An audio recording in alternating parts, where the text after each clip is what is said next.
Nyinga Lydia Okeyo. Ji makwangi roma par kod abiriyo osetho kaluwore gi midhiero mar oula ma okel kod koth mapek madhi nyime gi chwe pacho ka.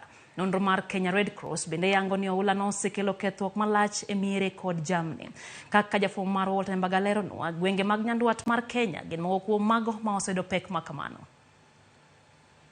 Kuom thuolo mar jumbe ariyo chal mar kodh El Nino osemiyo counties buora okwano lal mag mwandu kod ngima mag oganda.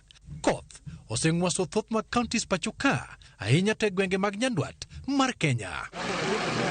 Kaluwore kod riwruok mar Red Cross, maromo ji 17 osewito ngimagi kaluwore kod koth manyal gidi, to maromo 19 to oseyudo hinyruok mikelo kod koth mar oula mamuomore karukni. Ripodno bende yango ni miere maromo 10,277 oula osemonjo ka jamni makwan gi ohewo 1,000 bende osetho. Kodhno bende oseywero kendo ketho e cham e puothe mok tin ne 221.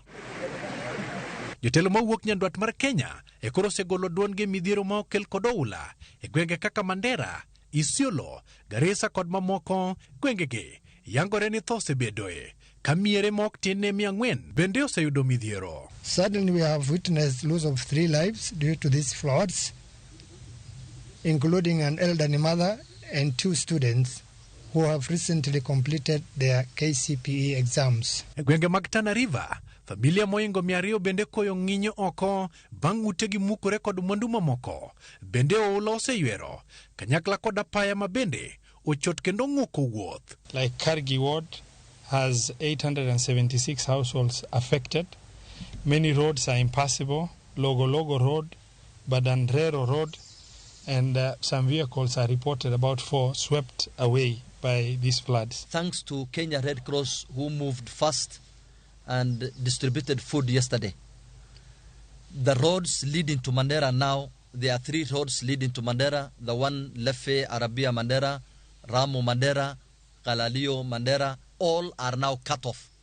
That means the food distribution of vehicles leaving Nairobi to Mandera cannot go and to Mandera. Ginyiso luoro margi wi tuoche mabiro kod pige mochido. Bende gikone mine konyore mana kuonde ma weth kaluwore ni kata mana ute mag thieth bende ulose ketho. Maji ambayo yako pale kwa sasa yamechanganyika maji ya kisima na maji ya taka kutoka kwa choo ambazo zile watu wanatumia.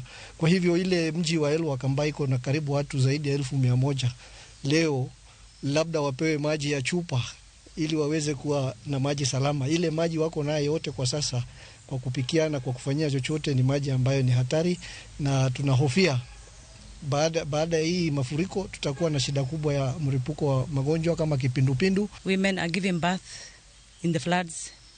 The toilets are submerged. They do not have hygienic areas that they can access. They cannot access hospitals. Gikone jatend piny William Ruto modonjere wachno mapiyo mareso oganda. Kata kamano bende giywak ni omenda mane otenge weche mag El Nino pok ochopo ne counties. I really would wish to appeal to His Excellency the President is to really upscale the emergency response required, as county governments are not adequately resourced. Walter Nyambaga, Ramogi TV. Kapod wang'iyo midhiero no mar